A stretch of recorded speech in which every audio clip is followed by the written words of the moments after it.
அனைவருக்கும் வணக்கம்.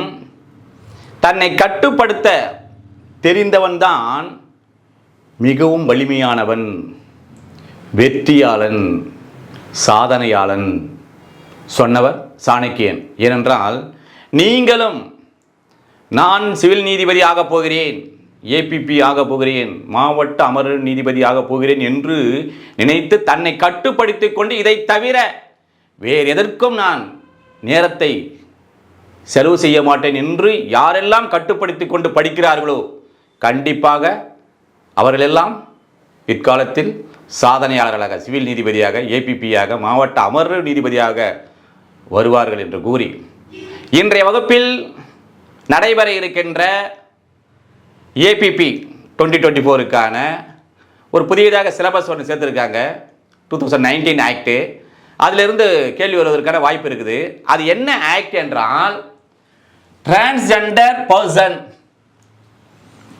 Protection of rights act 2019. இது ஏபிபி சிலபஸ் வந்திருக்கு. இதில் டோட்டல் செக்ஷன் எதுனா 23. இதில் செக்ஷன் 2ல் defining section A to K இருக்கு. அதில் முக்கியமானது கடைசி டிஃபைனிங் செக்ஷன் தான் நாம் பார்க்க போகிறோம். அதில் கேள்வி வருவதற்கான வாய்ப்பு இருக்கின்றது. 2K என்ன? Transgender person. Who is the transgender person? கேள்வி எப்படி கேட்பாங்க? ஆப்ஜெக்டிவ் டைப் தானே. என்ன பண்ணுவாங்க? which among the following person is transgender person அப்படின்னு கேட்பாங்க. இல்லை which among the one is related to transgender அப்படி கேட்டாங்கன்னா அந்த சப்போஸ் 2Kன்னு சொல்லியிருப்பாங்க. அப்போ we have to tick the 2K. அப்போ இதெல்லாம் தெரிஞ்சதால் தான் இந்த டிரான்ஸ்ஜெண்டர் என்ற நபர்கள் யார் வருவாங்கன்னா ABCD கொடுத்தாங்கன்னா 3 ஆப்ஷன் கொடுத்து 4 ஆல் தபர் கொடுப்பாங்க, எல்லாமே கொடுப்பாங்க. இந்த மாதிரி மாற்றி மாற்றி கேட்பதற்கான வாய்ப்பு இருக்குது. அப்போ மொத்தம் தெரிஞ்சிருக்க வேண்டும். முதல்ல என்ன சொல்லுது இது டிஃபைனிங் செக்ஷனில்? Means a person whose gender does not match with the gender assigned to that person at birth. இப்போ என்ன சொல்ல வராங்க இங்கே? அதாவது உதாரணத்துக்கு பாருங்களேன். இப்போ இது குழந்தை பிறக்கும் போது இருந்தாங்கல்ல, அந்த என்ன செக்ஸ் பாலினம் இருந்தார்களோ இப்போ பார்த்தீங்கன்னா பொருந்தலை.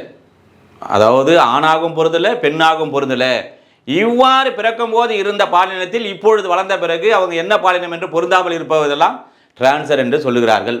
இது மட்டும் சொல்ல, இது மட்டும் படித்தா உங்களுக்கு புரியாது. அப்போ இன்க்ளூட் சொல்கிறாங்க மாதிரி எதையெல்லாம் உள்ளடங்கும் என்றால் இது படித்தா தான் நமக்கு வெரி கிளியராக புரியும். என்ன சொல்கிறாங்க? டிரான்ஸ்மேன் திரு நம்பி அப்படின்னா, அல்லது டிரான்ஸ்வுமன் திருநங்கை வித் இன்டர்செக்ஸ் வேரியேஷன்ஸ். இப்போ உதாரணத்துக்கு பாருங்க. இப்போ இந்த பிறக்கும் போது பாயா பிறகுறான், ஆண் பையனாக பிறகுறான். பிறந்த பிறகு பார்த்தீங்கன்னா வளர்ந்து வளர்ந்து வளர்ந்து என்ன பண்ணாங்க? பெண்ணாக மாறிவிடார். இவங்க என்ன எப்படி கூப்பிடுவாங்க? Change as டிரான்ஸ்வுமன். சப்போஸ் பிறக்கும் போது பெண்ணாக பிறந்து பிறகு ஆணாக மாறிட்டாங்கன்னு சொன்னால் அப்போ டிரான்ஸ்மேன் இப்படின்னு அழைக்கப்படுவார்கள். சரி, அப்போ ரெண்டு பேருமே இது எல்லாமே யாரும் அடங்குவாங்க? இன்டர்செக்ஸ் வந்துதா. அப்புறம் ஜெண்டர் கியூர் எக்ஸாம்பிள் பார்த்தீங்கன்னா lesbian, gay, bisexual, transgender queer. இப்போ இவங்கள வருவாங்க. அப்புறம் person having such socio cultural identifies as kinnars, hijra, aravani and jogta. இந்த மாதிரி ஒரு சமுதாயத்தில் இவ்வாறு பெயர் சொல்லி அழைக்கின்ற நபர்கள் எல்லாம் டிரான்ஸ்ஜெண்டர் என்று அழைக்கப்படுவார்கள் as per 2K of transgender persons. Okay, அடுத்து பாருங்க. Whether or not such person undergone, அவங்க அறுவை சிகிச்சை செய்து இருந்தாலும் அல்லது அறுவை சிகிச்சை செய்யாமல் மாறி அவர்களாகவே அது மாறி இருந்தாலும் அது பொருட்டல்ல. அப்போ என்ன வருங்க?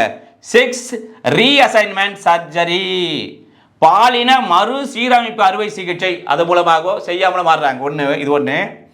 அடுத்தது ஹார்மோன் தெரப்பி, ஹார்மோனுடைய அந்த சிகிச்சை, தெரப்பினா சிகிச்சை. அப்புறம் லேசர் தெரப்பி, அதோட சிகிச்சை மூலமாக, அல்லது சச் அதர் தெரப்பி, வேறு எந்த சிகிச்சை மூலமாக அவர்கள் இந்த பாலினம் மாறுபடுகின்ற போது இவர்களும் இந்த டிரான்ஸ்ஜெண்டரில் வருவார்கள் as per 2K of transgender person, as per Transgender Person Protection of Rights Act 2019. இப்போ இதனுடைய தொடர்புடைய பிரிவு மட்டும் பார்ப்போம். ரிலேட்டட் ப்ரொவிஷன் பார்த்தீங்கன்னா 2 சப்செக்ஷன் 10 ஆஃப் BNS 2023 பாரதிய நியாய சன்னிதாவில் சொல்லப்பட்டிருக்கின்றது, டிஃபைன் பண்ணிருக்கிறது. அது என்ன சொல்லியிருப்பாங்க, ஜெண்டர் பாலினம் எல்லாம் என்ன அடங்கும், மேல் ஆண், ஃபீமேல் பெண் அண்ட் டிரான்ஸ்ஜெண்டர் இது அடங்கும் என்று சொல்லப்பட்டிருக்கின்றது.